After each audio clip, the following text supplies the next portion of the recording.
Sa ngalan ng Ama, ng Anak at ng Espiritu Santo, Amen. sumainyo ang Panginoon. At sumayo rin. Mga kapatid, halina't manawagan kay Jesus at tayo dumulog sa kanyang banal na hapag at upang tayo maging marapat pakibahagi sa ating pagdiriwang, aminin natin ang ating mga kasalanan. Inaamin ko sa makapangyarihang Diyos at sa inyo mga kapatid, talo ba ako nagkasala sa isip, sa salita at sa gawa, at sa aking pagkukulang. Kaya isinasamo ko sa mahal na Birheng Maria, sa lahat ng mga anghel at mga banal, at sa inyo mga kapatid na ako'y panalangin sa Panginoong ating Diyos. Kaawaan tayo na makapangyarihang Diyos, patawarin tayo sa ating mga kasalanan at patnubayan tayo hanggang sa buhay na walang hanggan. Amen. Amen.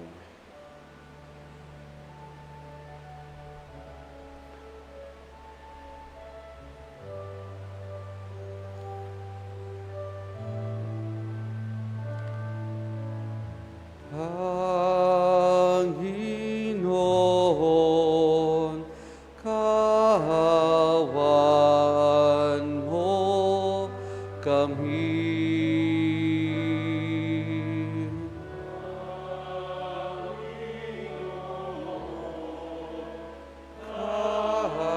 Kaawaan mo kami. Kristo, kaawaan mo kami.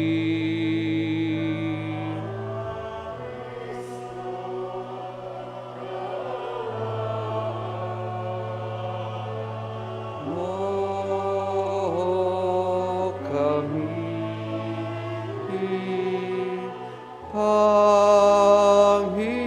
Panginoon, kaawaan mo kami.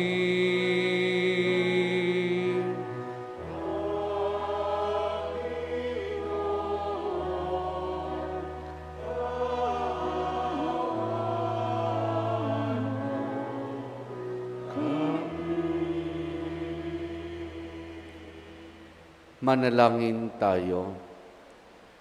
Ama naming makapangyarihan, ipagkulong mong maitaguyod ang sanlibutan sa matiwasay na pag-iral ayon sa layunin mo para sa aming kapakanan, sa pagsamba sa iyo na may panatag na kalooban sa pamamagitan ni Jesus, kasama ng Espiritu Santo, magpa sa walang hanggan. Amen. Amen. Magsipo po ang lahat.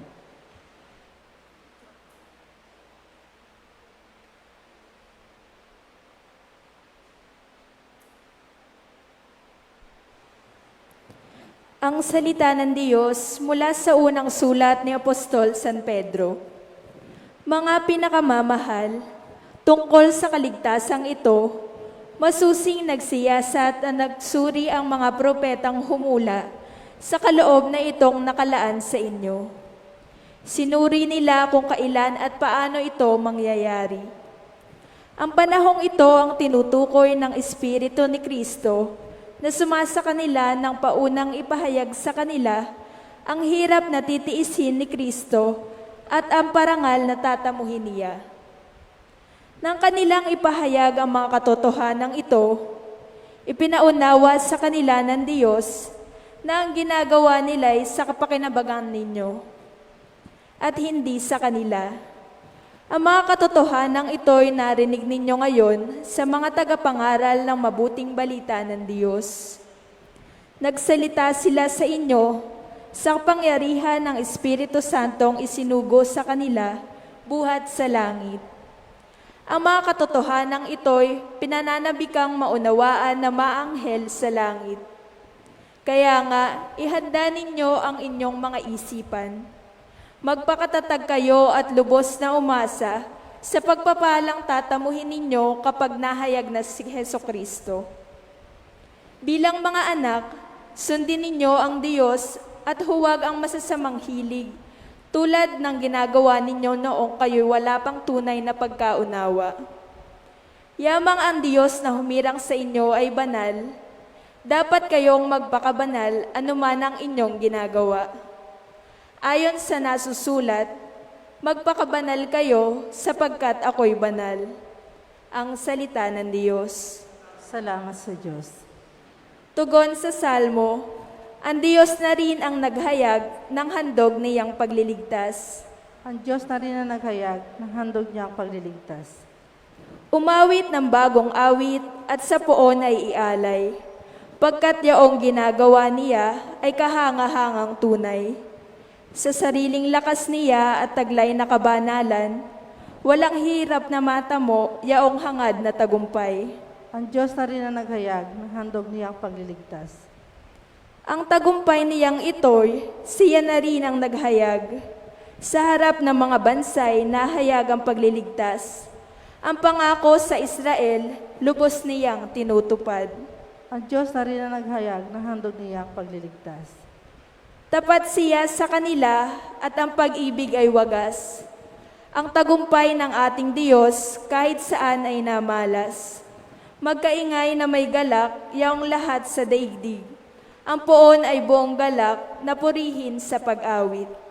Ang Diyos na rin ang naghayag ng handog niyang pagliligtas. Sa iyo na po ang lahat.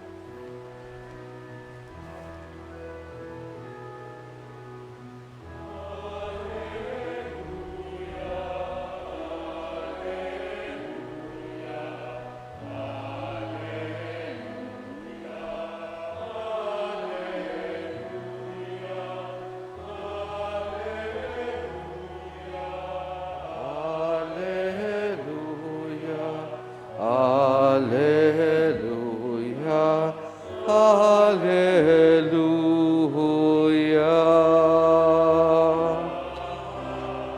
Alleluia, Alleluia, Alleluia,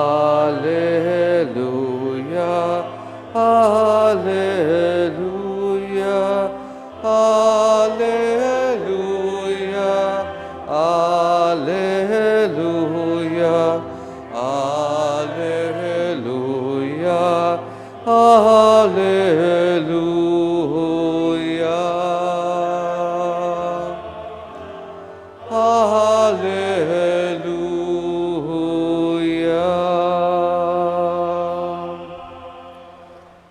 Sumainyo ang Panginoon.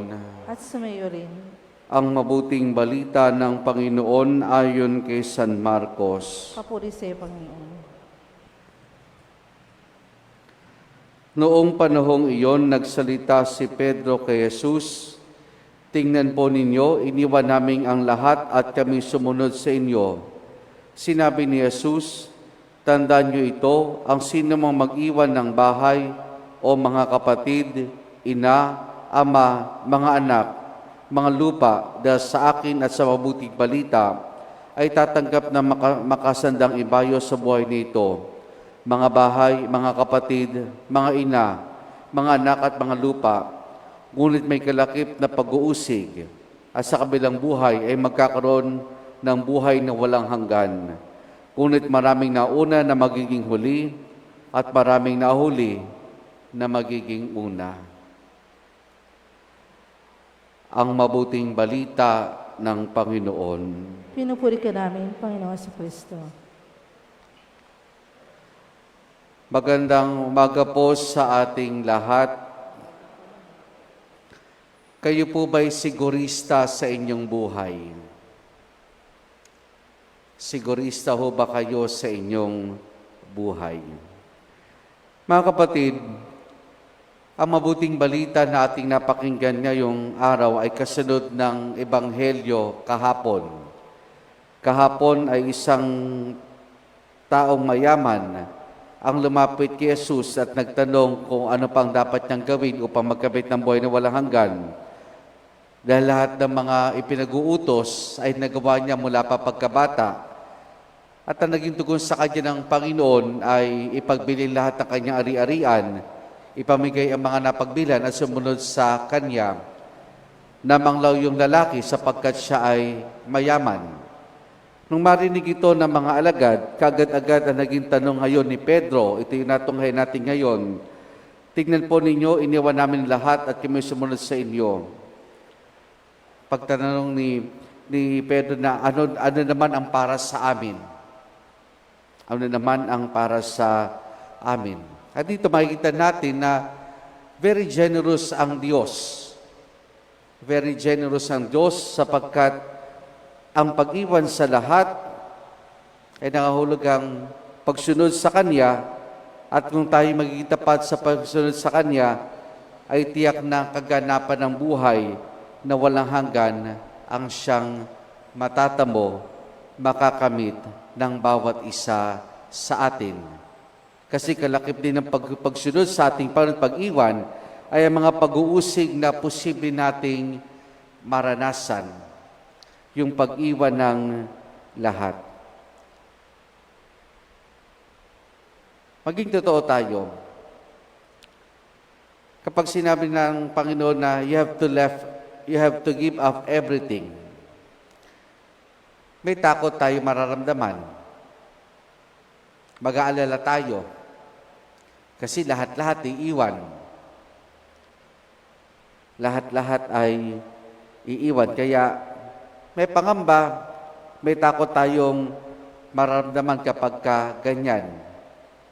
Kasi nga, gusto natin sigurado, sigurista. Kumbaga ay meron tayong itataya. At ang itataya natin ay lahat-lahat. At kapag tayo magtataya lahat-lahat, gusto natin ay sigurado na panalo tayo. Walang pinagkaiba yan kung ikaw ay mahilig magsugal.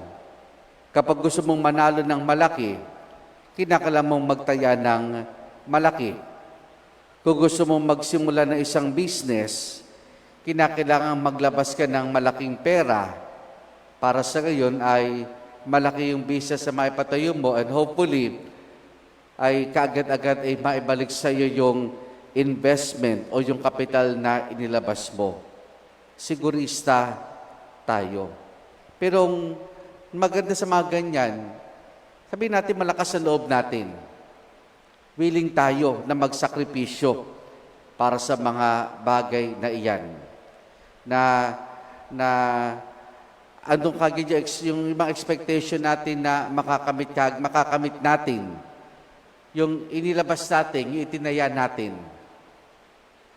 Kasi nga, sigurista tayo. Pero bakit pagka sa Diyos, parang nananambang tayo parati? Parang parating merong agam-agam. Ang dahilan, yun yung pagkatakot natin na iiwan ang lahat. Para napakahirap. Siguro kayang gawin yan ng mga pumasok sa monasteryo. Kasi mga pumasok sa monasteryo, iniwan talaga ang lahat. Pamilya nila, ari-arian nila, iniwan nila lahat. Kaya yung thought na you have to give up everything, napakahirap. Kailangan bang lahat? Pero kung titignan natin mga kapatid, kung sinabi ni Jesus na iwan ang mga ito, araw-araw naman pwede natin gawin ito. Kung ito naman ay para sa pagsunod sa Kanya. Siguro hindi man ito one time, big time na talaga iwan natin lahat. Pero mayroong mga bagay sa ating buhay na pwede natin at kaya nating talikuran sa ating pang-araw-araw na buhay. Halimbawa, kung ikaw ay may asawa at alam mo na may mga pagkakataon na ang pinagtatalunan ninyong mag-asawa ay isang bagay. Halimbawa, ang bisyo mo, ang pababarkada mo, o yung katamaran mo, isang hindi magandang ugali, doon ka magsimula. Doon kayo magsimula. Yun ang unti-unting iwanan, talikuran. Dahil iyon ay malinaw na nagiging hadlang sa iyong pagsasama at kapag tinalikuran mo yon, you give up that, nangahulugan, sumusunod ka sa Diyos. Mayroong mga bagay sa ating sarili. May mga bagay sa ating pagkipagkapwa-tao, pagkipag-ugnayan, sa ating hanap buhay, sa ginagawang lingkod, na maaaring nagiging hadlang para sumunod tayo sa Panginoon. At doon maaari tayo magsimula. Alamin natin, tignan natin kung ano yung mga iyon. At kapag nakita natin, unti-unti, iwanan, talikuran. Dahil pag ginagawa natin iyon, nangahulugang nakasusunod tayo unti-unti sa kalooban at plano ng Diyos. Sigurista rin ng Diyos. Gusto niya, lahat tayo maligtas. Nagtaya na siya, kanyang anak. Ang anak, nagbuwis ng buhay, nagalay ng buhay, tinalikuran din ng lahat. Tayo, na sigurista din, simple lang hiningi sa atin ng Diyos. Ano yung kaya nating i-give up na nagiging hadlang para sumunod tayo sa Kanya, maging mabuting tao at maging tapat sa Kanya. Amen.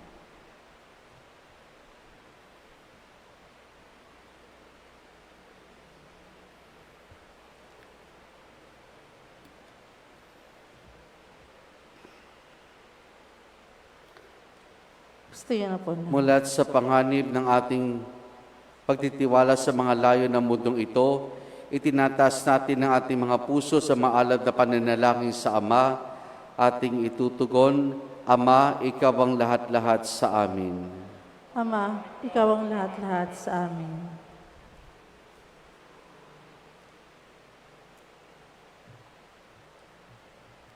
Ang simbahan sa buong sandaigdigan naway maging matibay at tunay na tanda ng daan tungo sa walang katapusang kaligayahan at buhay na walang hanggan. Manalangin tayo sa Panginoon. Ama, Ikaw ang lahat-lahat sa amin. Tayong lahat naway matutong magtiwala sa mga espiritual na pinahahalagahan na siyang nagpapayaman ng buo nating katauhan at hindi sa mga material na kayamanan na nagbibigay ng kawalang kasiyahan sa ating mga kaluluwa. Manalangin tayo sa Panginoon. Ama, Ikaw ang lahat-lahat sa amin. Ang ating mga puso, naway hindi natin isara sa mga nangangailangan at sa halip, maging mulat tayo sa pakikiisa sa mga gawain ni Kristo na nagpapagaling at nakapagbabalik loob. Manalangin tayo sa Panginoon. Ama, Ikaw ang lahat-lahat sa amin. Ang mga may sakit at mga may kapansanan, naway madama nila ang kalinga ng Panginoon sa pamamagitan ng pag-ibig ng kanilang mga kapitbahay at mga kaibigan. Manalangin tayo sa Panginoon. Ama, Ikaw ang lahat-lahat sa amin. Ang mga pumanaw nating mga kamag-anak at mga kaibigan, naway humimlay sa makalangit na kapayapaan ng Diyos. Manalangin tayo sa Panginoon. Ama, Ikaw ang lahat-lahat sa amin.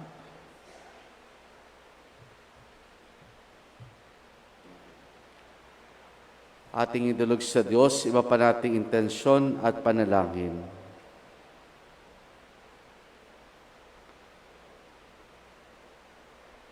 Makalangit na Ama, tingnan mo na may kahabag ang aming mga nangangailangan.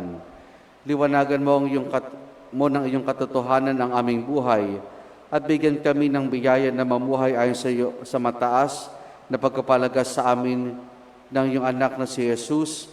Siya na nabubuhay at naghahari kasama mo at ng Espiritu Santo magpa sa walang hanggan.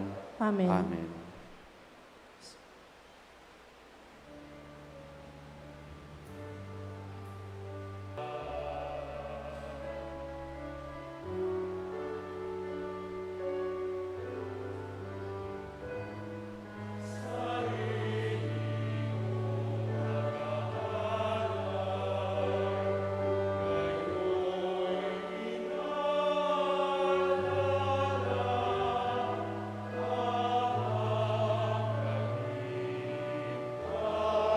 kami sa iyo. Pagkabalik.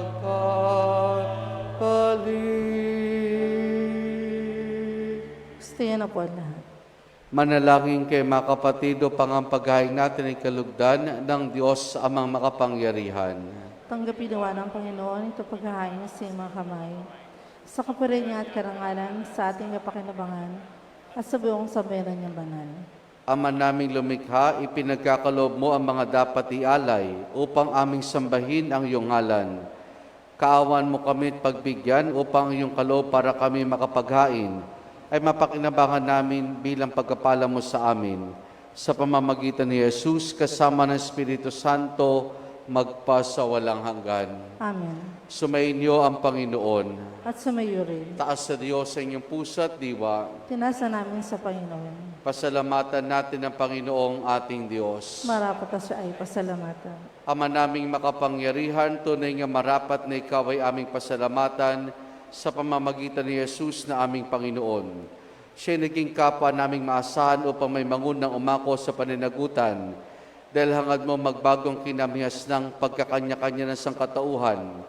Bunga ng pagtitiis siya'y nanaig at nakamatay na kanyang nalupig.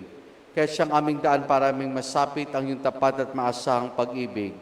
Kaya kaisa ng mga anghel, nagsisiawit ng papuri sa ng walang humpay sa kalangitan, kami nagbubunyi sa iyong kadakilaan.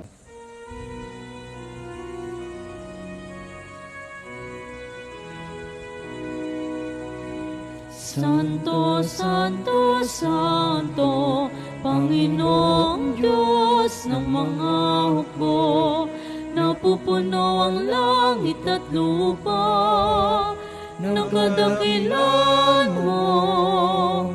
Hosana, Hosana sa kaitaasan, pinagpalang na paririto sa ngalan ng Panginoon. Hosana, Hosana sa kaitaasan.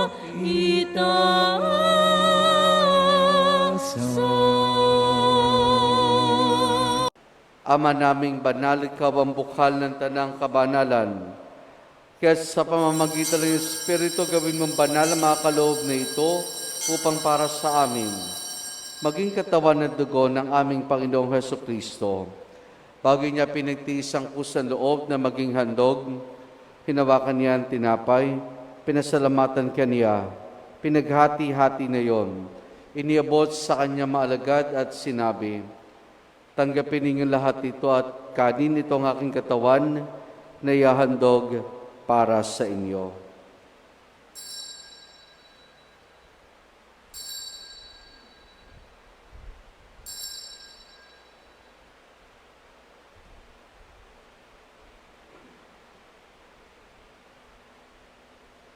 Ngayon din naman nung matapos ang hapunan, hinawakan niya ang kalis.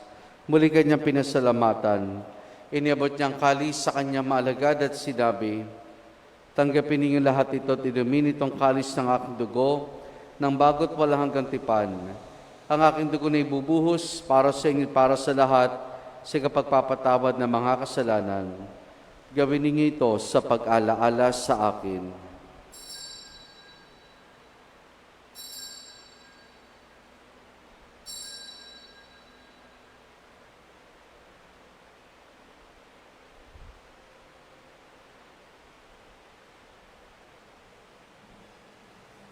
Ang misteryo ng ating pananampalataya.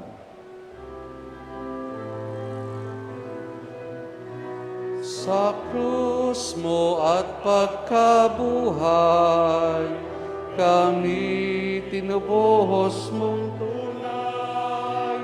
Poong Jesus, naming mahal, diligtas mo kaming tanan.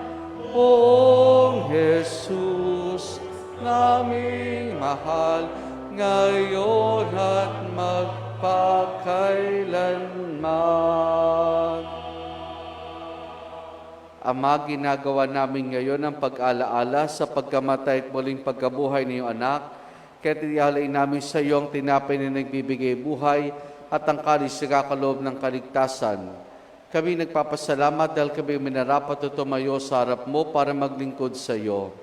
Isinasamo namin kaming magsasalo-salo sa katawan at dugo ni Kristo ay mabuklod sa pagkakaisa sa pamamagitan ng Espiritu Santo. Ama, lingapin mo ang simbahan laganap sa buong daigdig. Puspusin mo kami sa pag-ibig kay San Francisco naming Papa at ni Dennis aming Obispo at ng Tanang Kaparian.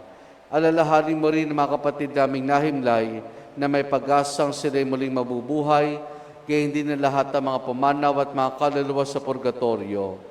Kaawan mo sila at patuloyin sa iyong kaliwanagan. Kaawan mo at pagindapati kaming lahat na makasalo sa iyong buhay na walang wakas.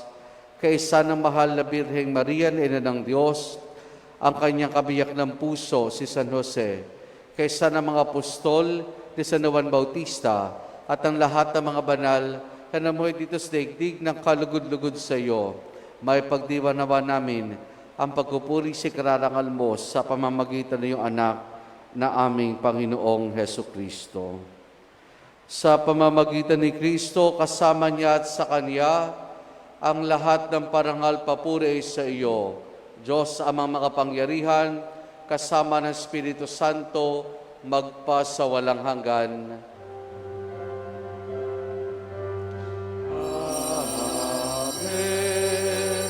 Amen. Amen. Amen.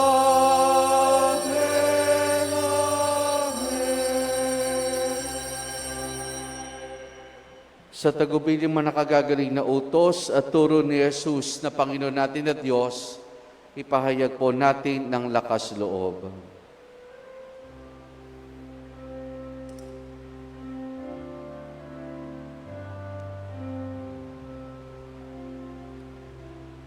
Ama namin, sumasalangit ka, sambahin ang ngalan mo,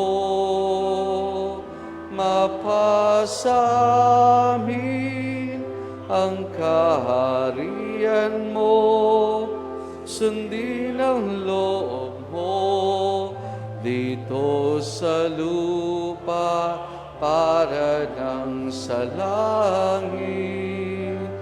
Bigyan mo kami ngayon ng amin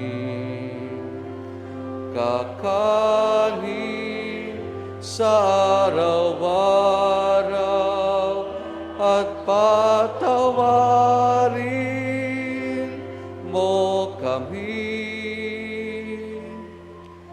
sa aming mga sala para ng pagpapatawad namin sa nagkakasala sa amin, at huwag mo kaming ipahintulot sa tukso, at iadya mo kami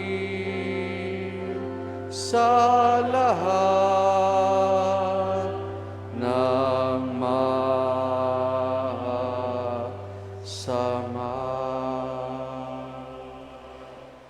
Hinihiling namin kay Medias sa lahat ng masama, pagkalooban ng kapayapaan araw-araw, iligtas sa kasalanan, at ilayo sa lahat ng kapahamakan, samantalang aming masayang pinananabikan ang dakilang araw ng pagkapahayag ng tagapagligtas naming si Jesu Kristo.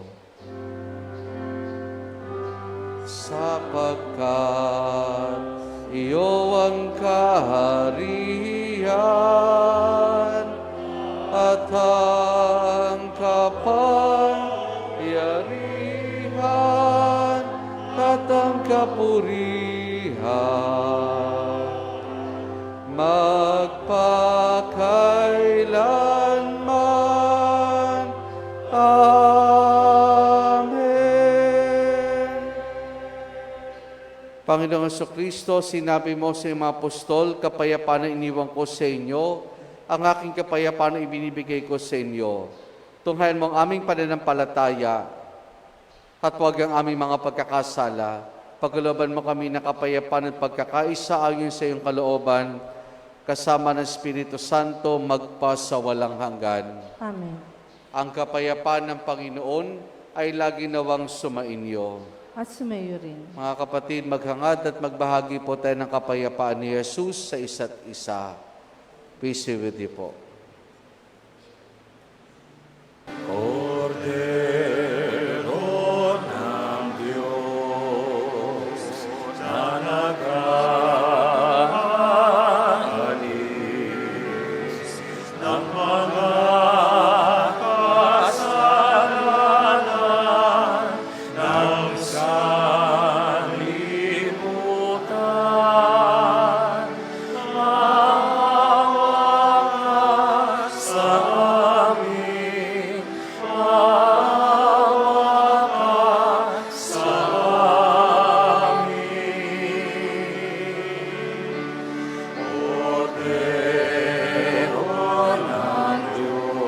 Diyos na nag-aalis ng mga kasalanan ng sanlibutan, maawa ka sa amin, maawa ka sa amin. Cordero ng Diyos na nag-aalis ng mga kasalanan ng sanlibutan, ipagkaloob mo sa amin ang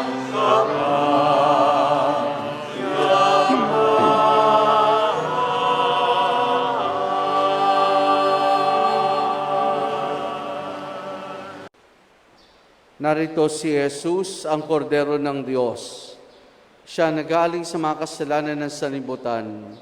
Mapalad ang mga inaanyayahan niya makiisa sa kanyang banal na piging. Panginoon, hindi ako karapat-dapat na magpatuloy sa iyo. Ngunit sa isang salita mo lamang ay gagaling na ako.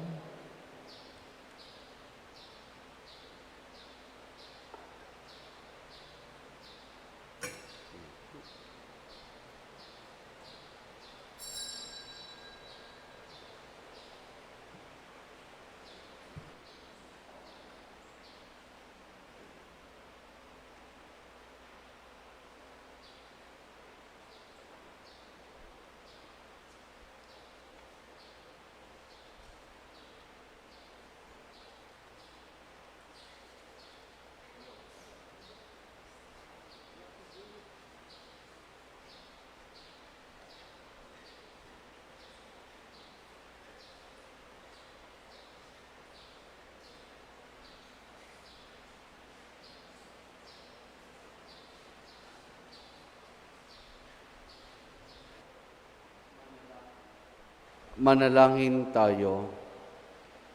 Ama naming mapagmahal, kami iyong pinapakinabang ay iyong kaawaan upang aming pinagsaluhan ay magdulot ng aming pakikilahok sa iyong buhay na di matatapos. Iniluluhog namin ito sa pamamagitan ni Jesus kasama ng Espiritu Santo magpasawalang hanggan. Amen. Sumainyo ang Panginoon At sumayo rin. at pagpalain tayong lahat ng mabutit mapagmahal na Diyos Ama, Anak at Espiritu Santo. Amen. Naialay na natin ang pagdiriwan ng banal na misa, humayo tayong taglay ang kapayapaan at pag-ibig ng Panginoon. Salamat sa Diyos. Purihin po natin ang ating Panginoon.